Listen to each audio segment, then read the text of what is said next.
Selamat pagi, Assalamualaikum warahmatullahi wabarakatuh. Kami dari kelompok 2, mata kuliah Bahasa Indonesia, jurusan Bisnis Manajemen, untuk Fakultas Ekonomi dan Bisnis Universitas BINUS.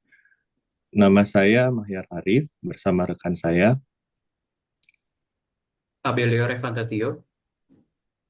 Saya Armaditya Pradana. Saya Izana Novalia Fatah. Dan saya Muhammad Fauzan Hanif. Oke, terima kasih. Pada hari ini, kami ingin mempresentasikan tugas kelompok yang sudah kami kerjakan pada minggu-minggu sebelumnya. Artikel yang kami angkat pada hari ini berjudul Analisis Persaingan Transportasi Online di Jakarta dengan kehadiran taksi listrik Sian SM. Sebelumnya, saya akan menjelaskan sedikit bagaimana background dari taksi Sian SM ini. Jadi, taksi Sian SM adalah perusahaan penyedia jasa layanan transportasi online asal Vietnam, berdiri pada April 2023 pada PT Sian Grand Smart Mobility. Saat ini sudah beroperasi di 3 negara, yang pertama Vietnam, yang kedua Laos, dan saat ini di Indonesia. Di Indonesia diluncurkan pada Desember 2024, tepatnya tanggal 18, dan pada lamannya akan dikatakan akan beroperasi dan berekspansi di Bali pada tahun ini 2025. Taksi Sian SM ini cukup menarik. Pada pengoperasiannya itu, dia berjanji untuk memberikan beberapa pengalaman. Yang pertama adalah excellence experience, yang kedua professional drivers, yang ketiga high quality vehicles, yang keempat affordable pricing, dan environmental care. Mengapa ini cukup menarik? Taksi listrik ini di Indonesia berlatar belakang khususnya di Jakarta dengan tingkat kemacetan dan produksi karbon dioksida yang tinggi. Dengan kehadiran taksi Sian SM ini menandai upaya untuk mendukung transisi menuju transportasi yang lebih berkelanjutan, yakni sesuai dengan target pemerintah Indonesia untuk memiliki 15 juta kendaraan listrik hingga tahun 2030 mendatang. Jadi tujuan penelitian pada kali ini adalah untuk menganalisis persepsi konsumen, minat taksi listrik Sian SM, serta brand positioning-nya dalam pasar transportasi online yang sudah dikuasai oleh beberapa pemain besar lainnya, seperti Grab, Gojek, dan Bluebird. Serta untuk mengetahui bagaimana peluang dan ancaman yang dihadapi taksi listrik Sian SM ini dalam bersaing di pasar transportasi online. Baik, untuk sesi selanjutnya, metode penelitian akan dilanjutkan oleh rekan saya, Armaditya Pradana. Metode penelitian dilakukan secara kualitatif dengan analisis tematik yang bersifat induktif. Analisis menggunakan skala Likert dan pola persepsi konsumen. Pengumpulan data dilakukan melalui wawancara langsung dengan driver dan lakukan survei menggunakan kuesioner kepada pengguna transportasi online. Dari 10 responden, terdapat satu responden berusia di bawah 18 tahun, 2 responden berusia 18 hingga 24 tahun, dan 7 responden berusia 25 hingga 34 tahun. Dari seluruh responden tersebut, terdapat 8 responden sebagai karyawan dan 2 responden lainnya sebagai pelajar atau mahasiswa. Untuk bagian hasil penelitian akan dilanjutkan oleh rekan saya, Muhammad Fauzan Hanif. Baik, terima kasih. Untuk hasil penelitian berdasarkan hasil kuesioner, kami berfokus kepada 3 indikator penelitian. Yang pertama ada persepsi dan preferensi konsumen, yang kedua ada minat terhadap taksi listrik Sian SM, yang ketiga ada brand positioning Sian SM. Berikut hasil skor dari kuesioner yang telah kami teliti. Untuk persepsi dan preferensi konsumen, skor tertinggi dihasilkan oleh faktor kenyamanan transportasi online, disusul oleh faktor harga transportasi online, dan faktor ramah lingkungan. Untuk minat terhadap taksi listrik Sian SM, skor tertinggi dihasilkan oleh harga yang terjangkau pada layanan Sian SM, disusul oleh ketertarikan pada layanan SunSM dan keamanan pada layanan SunSM. Untuk brand positioning SunSM, skor tertinggi dihasilkan oleh banyaknya promosi menarik yang dihasilkan oleh SunSM.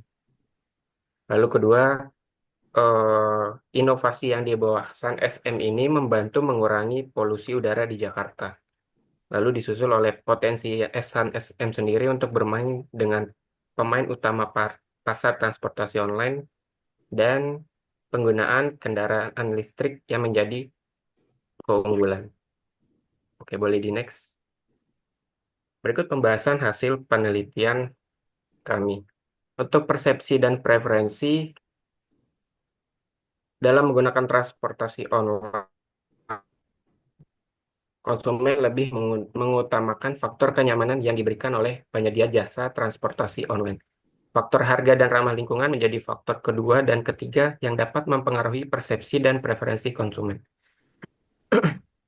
Mengenai minat terhadap taksi listrik SunSM, tingkat ketertarikan konsumen pada layanan adalah netral, atau belum adanya euforia khusus untuk mencoba layanan SunSM itu sendiri. Jadi konsumen berminat untuk mencoba layanan SunSM apabila ada tawaran harga yang lebih murah dan terjangkau. Lalu untuk brand positioning-nya, potensi bersaing dengan pemain utama pasar transportasi online seperti Grab, Gojek, dan Bluebird, SunSM harus memiliki beberapa keunggulan atau tawaran-tawaran yang lebih menarik, seperti misalnya promosi yang menarik dan harga yang terjangkau, yang menjadi potensi SunSM untuk bersaing di pasar yang sudah matang. Dan juga kehadiran SunSM yang membawa inovasi kendaraan listrik sebagai taksi untuk mengurangi polusi udara di Jakarta menjadi nilai intrinsik sendiri yang membawa peluang mengungguli pasar transportasi online. Untuk bagian hasil penelitian berdasarkan wawancara, selanjutnya akan dijelaskan oleh rekan saya, Iza Novalia.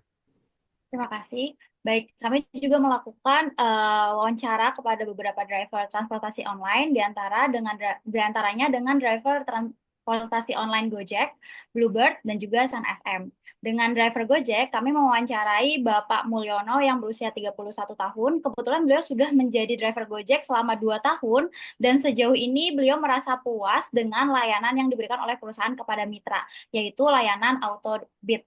Layanan Autobit ini adalah layanan di mana si driver ini nantinya dapat mendapatkan konsumen secara otomatis.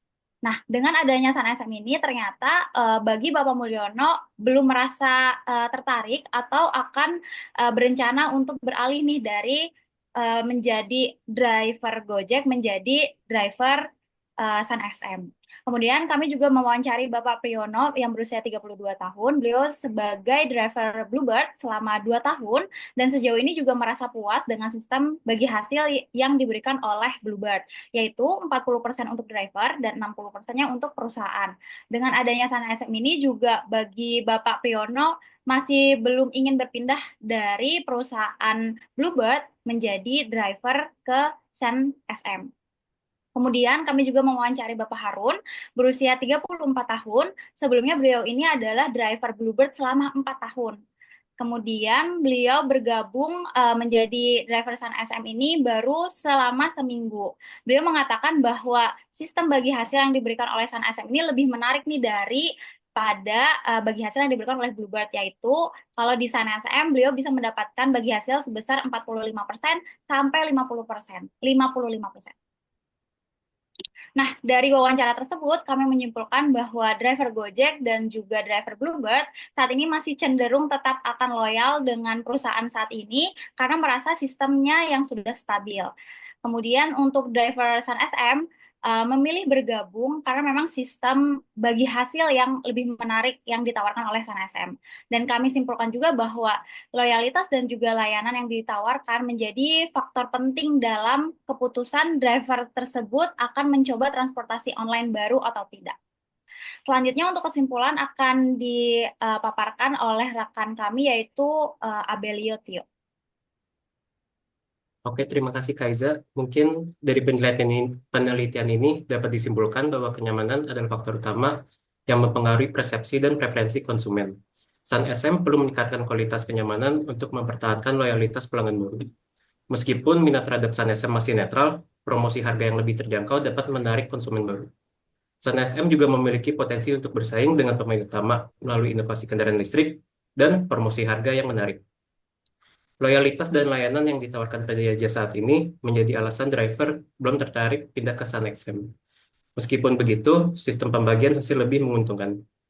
Kehadiran Sun XM memunculkan alternatif baru dalam fase transportasi online dengan membawa inovasi kendaraan listrik ramah lingkungan. Namun, untuk bersaing, Sun XM perlu melakukan strategi seperti pemasaran yang lebih menarik, memberikan pengalaman yang superior, dan meningkatkan edukasi mengenai manfaat penggunaan kendaraan listrik dalam mengurangi polusi udara. Mungkin itu saja dari kesimpulan. Sekian itu saja dari kelompok kami. Terima kasih atas perhatian dan waktu yang telah diluangkan untuk presentasi kami. Kami yakin dengan menerapkan strategi yang tepat, Sun XM dapat menjadi pilihan utama di pasar transportasi online. Sekali lagi, terima kasih.